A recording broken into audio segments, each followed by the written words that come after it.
नासीन हम ख़बर सां क़ौमी असम्बली के इजलास में पीपल्स पार्टी पारा वॉकआउट किया वियो आहे। पीपल्स पार्टी जे मरियम नवाज़ के बयान खिलाफ़ ऐवान में वॉकआउट करे छॾियो। सैयद नवीद कमर जो चवणु आहे त ऐवान में एहतजाज खां पोइ हुकूमती टीम सां ॻाल्हियूं थियूं। ज़मीनी हक़ीक़तूं जीअं जो तीअं आहिनि ऐं का बि तब्दीली नाहे आई।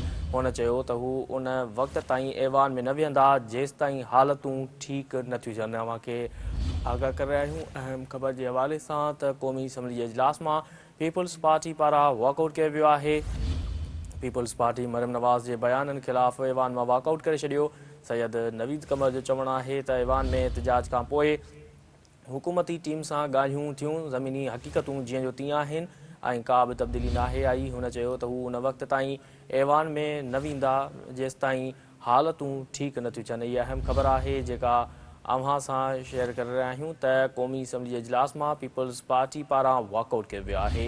पीपल्स पार्टी मरियम नवाज़ के बयान खिलाफ़ ऐवान में वॉकआउट करे छॾियो। सैयद नवीद कमर जो चवणु आहे त ऐवान में एहतजाज खां पोइ हुकूमती टीम सां ॻाल्हियूं थियूं। ज़मीनी हक़ीक़तूं जीअं जो तीअं आहिनि का बि तब्दीली नाहे आई। हुन चयो त हू उन वक़्त ताईं ऐवान में न वेहंदा जेसि ताईं हालतूं ठीकु न थियूं थियनि।